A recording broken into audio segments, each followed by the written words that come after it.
What's up, guys? It is Friday, October 21st, and it's 11:30 a.m., and this is the crypto newsletter. So first, starting off, I want to put it on the radar, solar eclipse of October 25th. So in 4 days now, there's going to be a solar eclipse. The reason why this is a big deal is if we look back to the past solar eclipse that happened this year, I believe it was in May, and that around that time period, that's with the whole Luna debacle. So let's look at to see if that was the case. Solar eclipse, May 2022. Yeah, the supermoon eclipse, May 16, 2022. And we know that was right around the time where everything kind of hit the fan. So that's why we want to keep this one now on our radar, October 25th. So 4 days. That is this upcoming Tuesday. So, yep, upcoming Tuesday. And then, yeah. So on our radar, we know this. Now, if we keep going forward, also something that's changing too, if we're looking at the zodiac signs, we're going into now Scorpio, because on the 24th is the change of that. Big things or kind of astrological things to keep in mind with the market. And we see these changes in the market with the changes of the seasons of the zodiacs or the changes of lunar or solar cycles. Now let's keep going, because what I found the other day was where I came across this video from Ray Dalio, and he said some things in here that were key. So let's listen to it real quick. Which we call a bond, and that for a number of years. Assets. When you talk about financial assets, this is one thing that even I found myself. That came as a result of an excessive amount of debt in the same things happen over and over again through time for basically the same reasons. A lot of these things happen once in a lifetime, and if you don't go back and see how they worked over time, then you're in trouble. So there's a pattern. I could describe the pattern, but there's a pattern that happens over and over again, and we're in a particular spot in the pattern. And then to understand it, not just because it happened before, but to understand mechanistically how it happens, and then one has a sense of how to deal with it. So speaking of the mechanisms, what's influencing this more? When you started looking back into history, are you looking for this sort of moment in the death cycle, or are you looking for pandemics, a collision of the two? What do you think influences this more? Well, pandemics come along occasionally, but anything that's important. Let me say the three most important circumstances that existed before we had the downturn, which was caused by a pandemic, but any downturn would have produced the same results. The three most important things that are happening in the world now are that we're at the end, late in a long-term debt cycle in which central banks cannot control monetary policy the same way. They can't lower interest rates.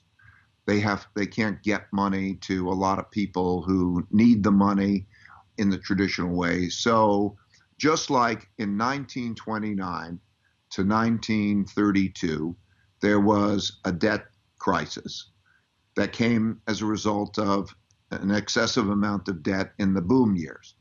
And then when you have that in 1932, we hit zero interest rates. And when they hit zero interest rates in 32, like in 2008, central bank prints money and buys financial assets. When you talk about financial assets, this is one thing that even I found myself a little bit confused by. What is a financial asset? Well, mostly bonds. Okay. Central bank is allowed to buy bonds, and mostly government bonds. So if you were going to describe what a bond is, like, what's the easiest way to think about a bond? When someone borrows for a number of years and has to pay back, makes a promise to deliver currency, that's a bond. And so one man's debts are another man's assets, which we call a bond. And that is a promise to deliver currency. And so what happens in these cycles is that normally central banks can stimulate the economy by lowering interest rates. But when you hit zero interest rates, that doesn't work. So the last time it hit zero interest rates was 1932. And what they did in 1932 was the same thing they did in 2008. And that is that the central banks prints a lot of money and buys government bonds.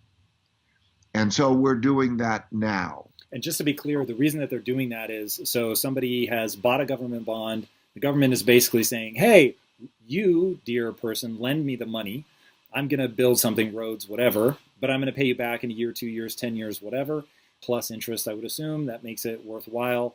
And the reason that the government is going in and buying those is to get back liquidity to the people that have loaned them that money? Yes, because think of it this way. The central government, and also companies and individuals, don't have the capacity to create money. So the central government has the right to determine they can tax people, they can get money from people, and they can spend money on whatever they want to spend money on. But they don't have the right to print money and create money and credit like the central bank does. Central bank is the Federal Reserve. Similarly, the Federal Reserve does not have the right to spend money and determine how it's spent. That's for Congress. All right, so before, because this can get so confusing. All right, so a lot of key things in there.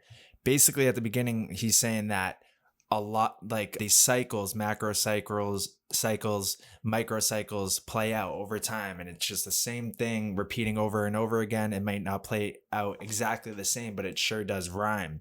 And he said, which was key, some of these things only happen once in a lifetime. And that's where I believe we're at. We're at a moment where what is about to unfold is a once in a lifetime thing that we're going to be experiencing. So let's hear him say. And then to understand it, not just because it happened before, but to understand mechanistically how it happens. And then that there's a pattern that happens. The same things happen over and over again through time for basically the same reasons. A lot of these things happen once in a lifetime, and if you don't. So that's where we're at, once in a lifetime. Another thing that they're talking about is the bonds and how we're at a point in time where we're in the late stage of the debt cycle where things just start to unravel and implode. And that's kind of why in the market updates, we look at the bond yields, because we're trying to track if we're heading into that type of moment, because that's something that could happen very quickly. So that's why we're watching the bond yields. But he also said one man's debts is another man's assets. That's just a great quote in general. So going into that now, knowing that this is the case, these things repeat over and over. Now let's go into this video, Gregory Mannarino talking about the systemic breakdown of the financial system and how we're close. And the fragile treasury market is at risk of a large-scale forced selling or surprise that leads to breakdown. And that's from Bank of America. Let's hear what Gregory Mannarino's got to say. Read this together, okay? Fragile treasury market is at risk of large-scale forced selling or surprise that leads to breakdown. This is from Bank of America, a major Wall Street institution. People, this right here is what I have been warning about for years, especially as of late. In my opinion, and obviously Bank of America, we have a big problem here, okay? This problem is so monumental that you really can't put a perspective on this. A systemic breakdown of the global financial system, as I have been warning about repeatedly as of late and for years, okay? Look, you and I, we are so far ahead of the curve, sometimes it gives me freaking chills just thinking about it. You don't need to be some kind of financial genius, rocket scientist, brain surgeon, whatever it might be to see the writing on the wall. This issue here with regard to the debt market is a clear and present danger, not only people to the financial system, because that's what people care about. My money, my money. What about your life? This is a threat to human existence. This is to mankind. This is how severe this is. A meltdown, or in their words, a breakdown of the financial system would lead to, as you all know, I'm going to tell you again, I don't care how many times I have to say this, a complete lockup of the financial system. Transactions stop. Try to use your debit card. Try to use your credit card. Try to get cash out of the bank. Try to transact in any way. It ain't happening, okay? A massive, major resource problem on an unprecedented scale is going to sweep the globe. Pandemonium in the freaking streets. That's how this is going to play out. Don't listen to Greg Manarino anymore. Oh, don't even listen to yourself. Listen to Bank of America people, okay? Listen to freaks like Janet Yellen who's explaining, oh, there's a problem now. Listen to the IMF, the World Bank, major institutions, Goldman Sachs, multi-billionaire investors. It's out there. Except you're not hearing enough about this on the mainstream propaganda ministry. They got to distract you and deflect you and have you focus on this new variant now they're talking about that is very dangerous and resistant to everything they want to throw at it. This is the truth. Go look it up for yourself, okay? Focus on this while this entire other thing is happening. You cannot compare the threat that some disease process like they're throwing at us again right now has to a systemic global meltdown of the financial system. This is the greatest threat to human life and humankind as I am doing this. There's nothing else that comes close. A nuclear exchange, Armageddon, as our illustrious president recently said here, global warming, nothing comes close. This is real, okay? Now, the MMRI, Manarino Market Risk Indicator 2.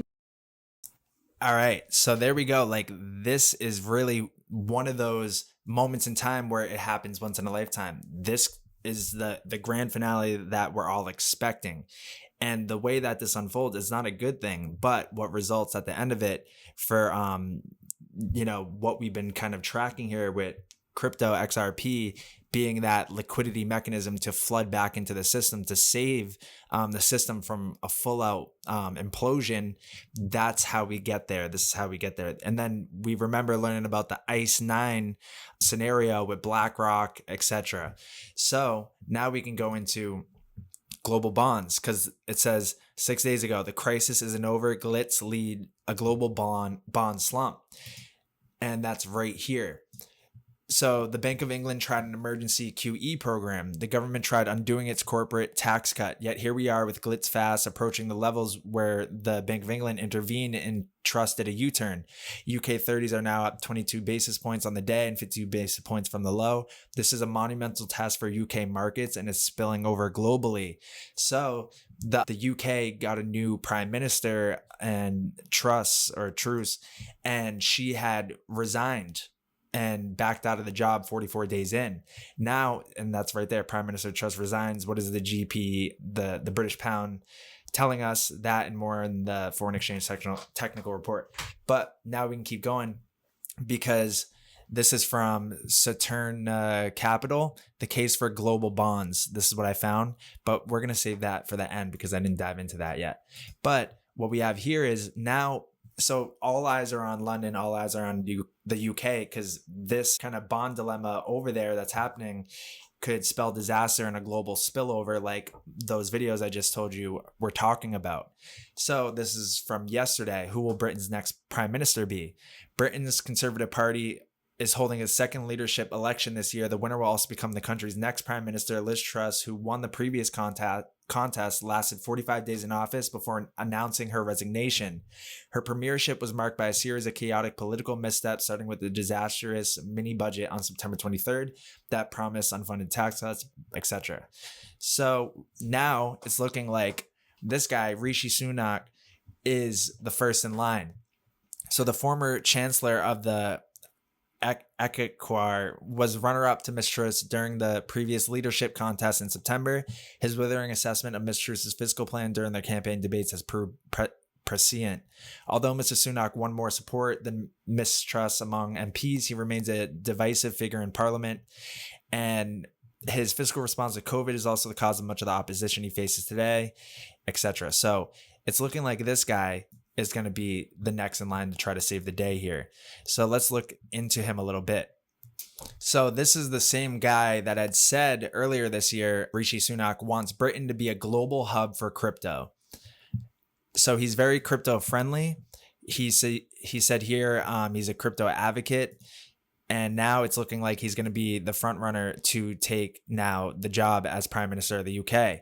The front runner in the race to become Britain's next prime minister is a known advocate for cryptocurrency. Besides cryptocurrency, he's also a big proponent of central bank digital currencies, and he's been a leader in global cooperation, regulation, and financial harmonization. So we go here. His appointment would not necessarily be good news for individual financial freedom. Besides being a proponent of the cryptocurrency sector, he's also known to be an advocate for CBDCs. While the former seeks to decentralize and democratize finance, critics of the latter point out that programmable money such as CBDCs can be used as centralized financial control. And he set out his ambition to make the UK a global hub for crypto asset technology and proposed that stablecoins should become a recognized form of payment within the country. And he went on to ask the Royal Mint to create an NFT for Britain. Announcing the policy agenda at the time, it's his ambition to make the UK a global hub for crypto asset technology, and the measures we've outlined today will help to ensure firms can invest, innovate, and scale up in this country. And then right here, to mark the launch of the G7's new report on central bank digital currencies, the Chancellor Rishi Sunak explains what CBDCs are and how they can benefit businesses and consumers. And then the decision on whether to launch a central bank digital currency is for each country to make, and no G7 jurisdiction has yet made that choice. And he instructed the Treasury and the Bank of England to work together to coordinate on the exploration and feasibility of a potential UK CBDC. And he said there could be some socially beneficial outcomes from that programming money, preventing activity which is seen to be socially harmful in some way, but at the same time, it could be a restriction on people's freedoms. So his global outlook. Through his approach to CBDCs and climate reform, he's demonstrated a global outlook in his politics. Through the G7, he created a minimum global corporation tax. Keep going. And he called for a global set of rules to regulate international crypto firms.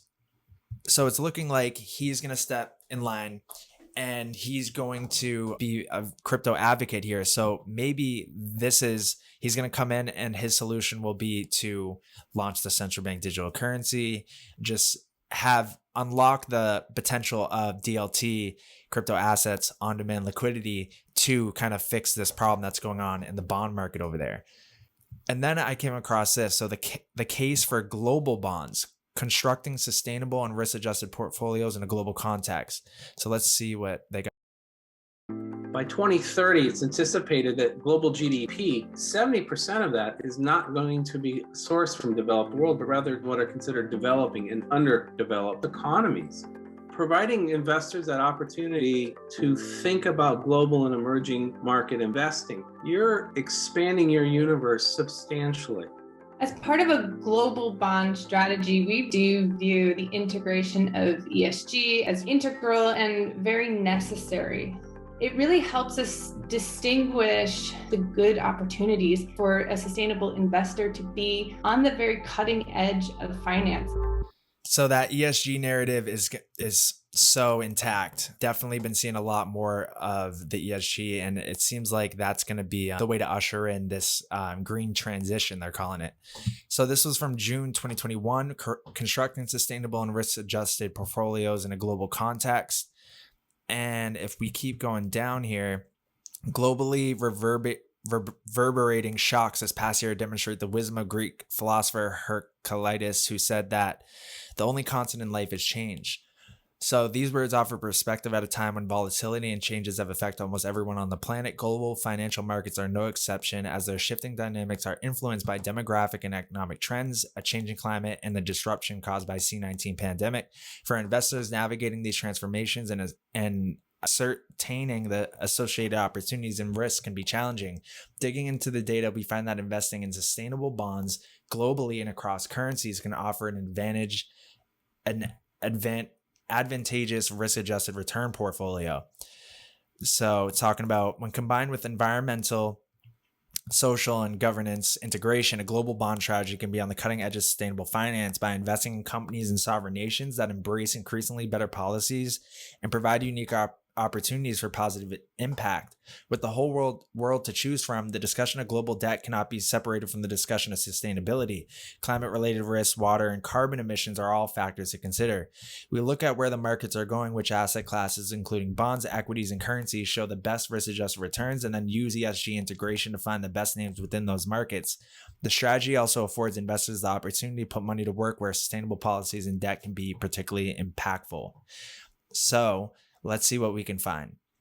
All right, so here we go. So ESG integration is a critical component of a global strategy, and the conversation around the case for global bonds must include consideration of sustainability. This is especially true when choosing the best risk-adjusted returns from around the globe. This also enables investors to focus on risk reduction in areas such as climate and governance, while also taking advantage of opportunities in growing markets. A strong internal process for ESG integration is of paramount importance given the data challenges, changing markets, and the lack of uniform standards governing what can be defined as green or ESG linked bonds. Currently, only about 1% of total debt outstanding is specifically labeled as ESG debt, as green, sustainable, or social.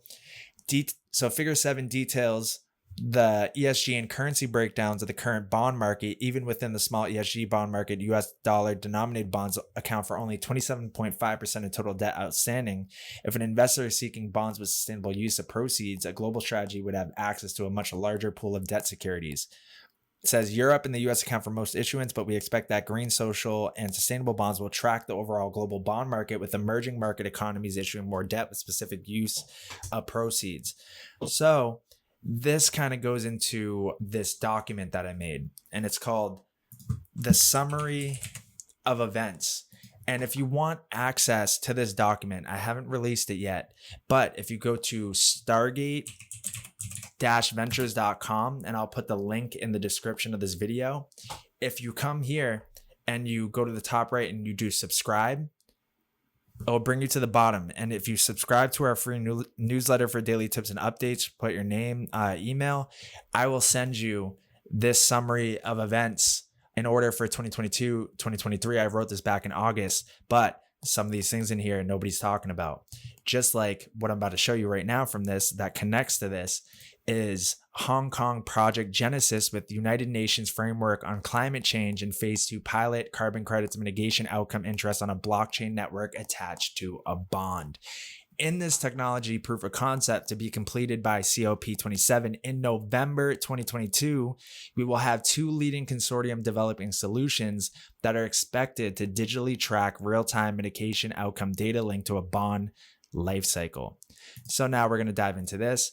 And this is Genesis 2.0 from the Bank of International Settlements.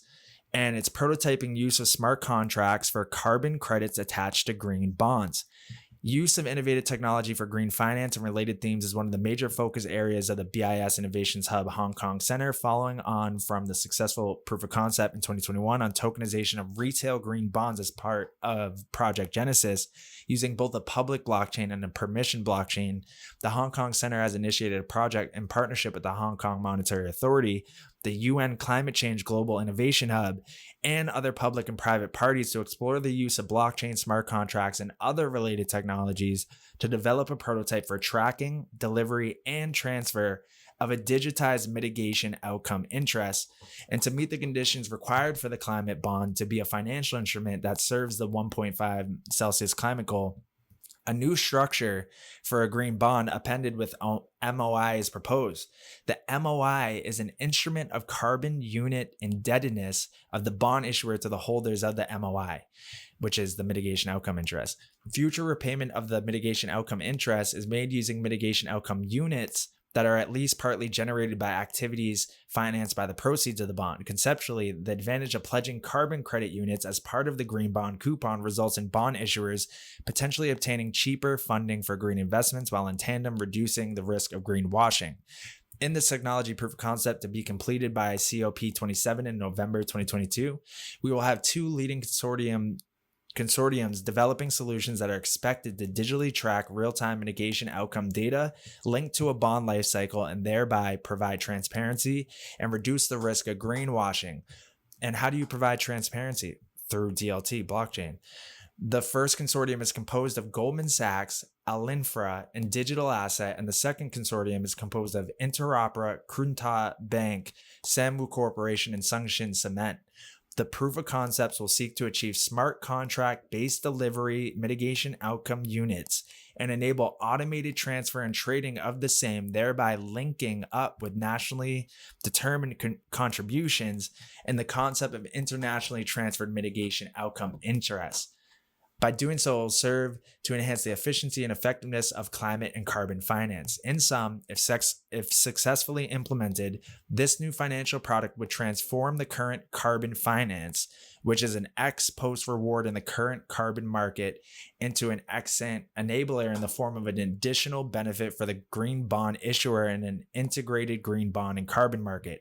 It will directly contribute to the climate goals under the Paris Agreement by shifting mainstream finance towards effective climate solutions, while also enhancing the transparency, objectivity, and environmental integrity of the green bond market.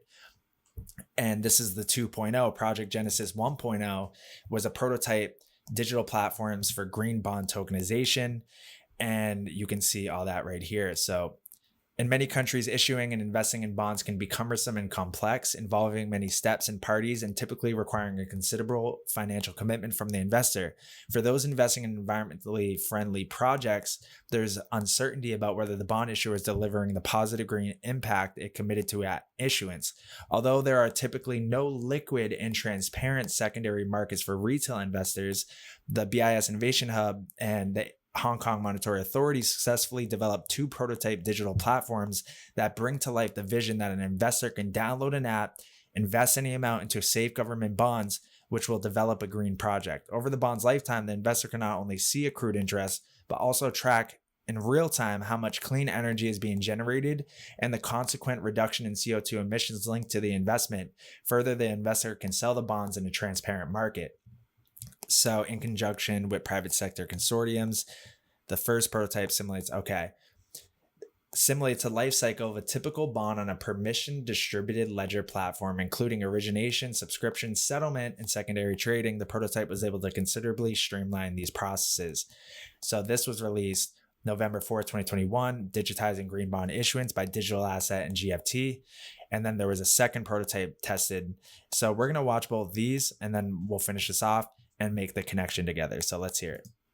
The Bank for International Settlements Innovation Hub and the Hong Kong Monetary Authority have joined forces to deliver the next generation of tokenized asset infrastructure. This new digital infrastructure will not only offer greater efficiency and transparency across green investments in the Hong Kong market, it will also help issuers and governments meet their environmental and sustainability goals. To alleviate many of the complexities associated with green bond issuance and to demystify uncertainties surrounding green impact, BIS and HKMA launched Project Genesis, a green bond issuance prototype that utilizes digital assets' core technology offering, DAML. DAML is a multi-party application platform that uses smart contracts to simplify complex business processes while also making data more accessible. Through DAML, blockchain, and IoT, the Project Genesis prototype is able to share real-time data across the green bond lifecycle while eliminating duplicative processing. Our first goal is to empower retail. We want to make possible investing in government green bonds in a simple way via an app that shows accrued interest and green impact in real time. Furthermore, we want to empower retail to own green bond finance projects in their neighborhood. Our second goal is to foster achieving Hong Kong's green targets.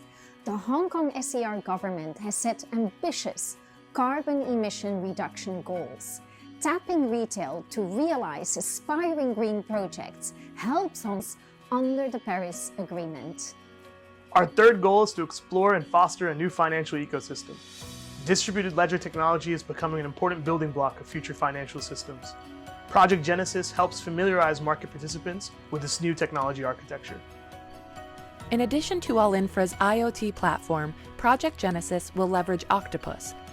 Project Genesis demonstrates that digital assets residing on blockchain can enhance efficiency by shortening bond settlement from T+2 to near real time, while also connecting the segregated order books managed by multiple banks and brokers. There we go. So I haven't dug into those companies yet. I've seen digital asset before, but I'm going to dig into Octopus, and Ifra was one, and then digital asset to see kind of what they're utilizing in the inner workings of their DLT platform. So now let's go to the second one. A second prototype tested the same procedures using a public permissionless blockchain infrastructure. It also managed to streamline the investor onboarding and facilitated the direct payment and settlement key between the issuer and investor, digitizing green bond issuance by the Liberty Consortium. Let's hear it. Did you know that's 1.7 billion people around the world? And that the safest asset any citizen can invest in are inaccessible by most, especially in emerging economies. One of the biggest issues in our financial system today is that it wasn't built for the average Joe. Liberty is here to level the playing field. Liberty is on a mission to make government bonds more accessible to retail investors through a secured digital financial ecosystem. It will be the platform that extracts the best aspects of blockchain technologies to directly connect citizens with the government and allow any citizen to buy the nation's safest asset. Anyone can now save and grow their savings with improved retail investor experience and a quicker turnaround, leveraging traceability of assets and transactions on the blockchain and allowing peer-to-peer exchanges, all at your fingertips. That's just the beginning. The Liberty prototype for Project Genesis is innovated and designed in conjunction with the BIS Innovation Hub, Hong Kong, to help residents take direct ownership in Hong Kong's green future. Retail investors can purchase the green bonds in minimal denominations, but also check their contributions live and measure their real-time impact on Hong Kong's environmentally friendly and within this secured financial network, and with the ability to exchange bonds peer-to-peer, the possibilities are limitless. By making it easy for citizens to grow their wealth while contributing directly to the nation's future, the social impact Liberty will have is undeniable. By increasing accessibility and breaking down existing barriers for wider bond adoption, Liberty hopes to become a medium for greater economic inclusion and sustainable growth. Liberty will be a true democratizer for your nation's financial system. So I'm definitely going to dive into Liberty Consortium, see who's involved in it. But the key thing here is that I think the connection is that, all right, this is the future 100%. It's not like I support it or whatever, not trying to do that, but more of like the future's green, ESG, this is what they're going to try to implement. So by this kind of drama or this potential breakage in the bond market and what's going on, they have a solution already: leveling the playing field and democratizing access and giving that accessibility to these green bonds in smaller denominations for the unbanked population. That might provide that liquidity to come back into the system where it doesn't, now the system doesn't break. Either the system's going to break and then they're going to have the solution, or they're going to try to solve it and do this stuff beforehand. But in my last videos about the prepare for a disorderly transition, it seems like they're running out of time. But what I'm seeing is leveling the playing field, democratizing access to these to bonds, but now it's going to be in a different way, these green bonds. So people are going to be more attracted to them, the retail, and that this could provide a way to provide more liquidity into the bond market to save it from all out implosion. But very interesting stuff. All these consortiums and people involved, I'm definitely going to look into, see if I can do a follow-up video to this, but also even just to level the playing field. And so you see this right here, then I'm going to go to Ripple's website, and then we're going to go to their blog, and you can see a greener future for crypto and blockchain. You can see the catalytic role of crypto and blockchain and climate change. Like, they're on top of this stuff. And then don't forget, they have the Zanj product in development with the UN. And remember, the UN is tied up in this Project Genesis. Zanj is a sustainably run securities exchange operating in partnership with the United Nations. Announced today it will develop a carbon credit solution on the carbon neutral XRPL. It's working hand in hand with the United Nations Development System, focusing on carbon market solutions that contribute to the sustainable development goals, carbon credit offsets, a new voluntary carbon credit infrastructure, and so on. So there's all these connections here. And then also too, just like this whole kind of picture here, just like looking up to the sky with the buildings and stuff, you see that a lot with like with Ripple stuff, like that right there. And then you see like even just like this here, and then there's more like this right here, this right here. So like, and then this, it's just like all the people that are involved, like with the, who are in the tight knitted circle, all kind of share the same stuff, same picture, same imagery, same symbolism, same keywords, even leveling the playing field, like they had said in this. Well, the 1.7 billion people unbanked, like that's something that Ripple's been saying for a while. So Ripple unbanked So here's why Ripple is perfect for the unbanked. Ripple's XRP is the best solution for the unbanked. Like XRP and Ripple could offer blockchain-based financial solutions to those unbanked around the world. Ripple CEO on why XRP is vital for unbanked migrant workers stated that giving the unbanked a good way to move and access money will stir an entirely new section of the global financial community, and XRP will make this possible. Right. So there's so many things and so many like keywords that if you listen to, you can then make the connections, like level the playing field. It's something that has been for years now talked about, like even August 5th, 2019, a level playing field, Fed Now. And now next year, we're going to see Fed Now come to light.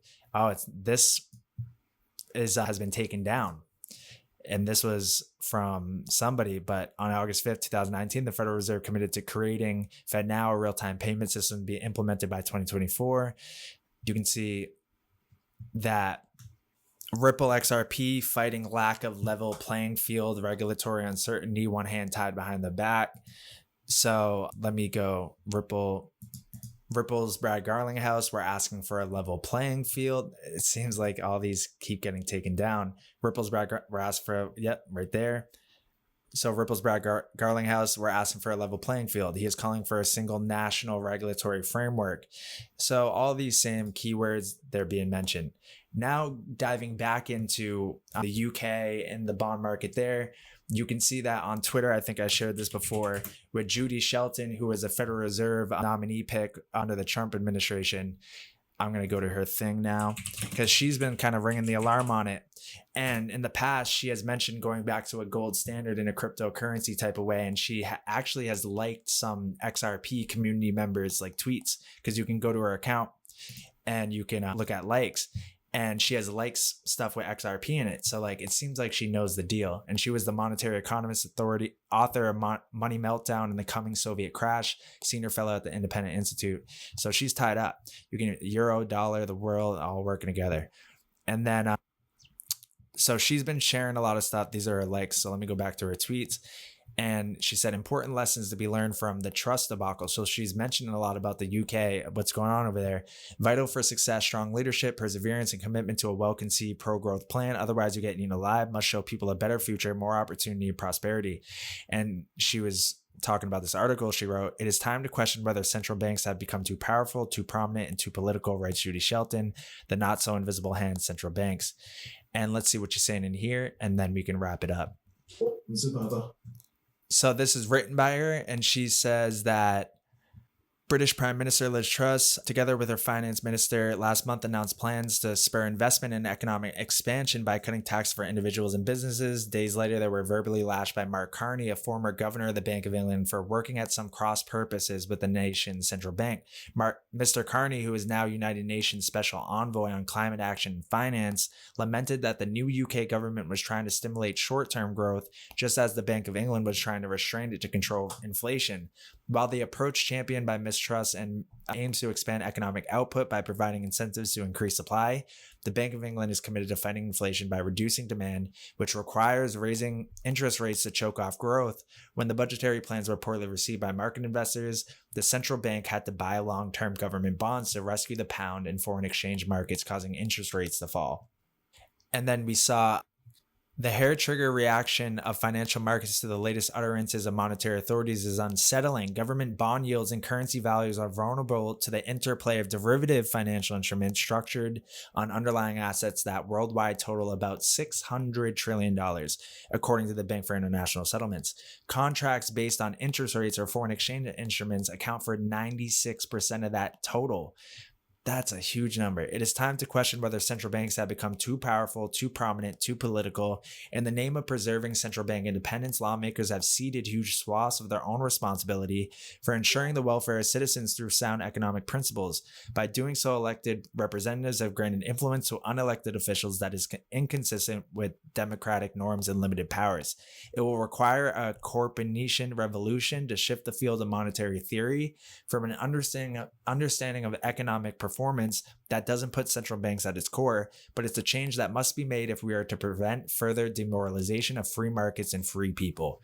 So those are the connections that I'm seeing, the importance of why we're watching the government bonds and government bond yields, how that ties into the derivatives market, how that ties into maybe how this all unfolds and the grand finale happens, and how the BIS and the Hong Kong Monetary Authority are in November going full-fledged with their, with their Genesis 2.0 prototyping use of smart contracts for carbon credits attached to green bonds, and saying that's going to level the playing field, giving access to all. And that is coming in November 2022. So a lot of things there, but the connections are there. The UN Climate Change Global Innovation Hub is partnered with this. And then we know about Ripple XRP with the ZANJ and the carbon credit solution with the UN. And then all those keywords, the level playing field, the banking, the unbanked, etc. So that's it for this video. If you wanted access to the summary of events document, go to stargate-ventures.com or just go to the description in this video, and the link will be there to the website. And just fill in one of these boxes here with the subscribe to a free newsletter for daily tips updates, and you'll get sent this report that I made. So that's it. That's it for the newsletter, guys. Hope you guys have a good weekend, and I'll see you in the Discord.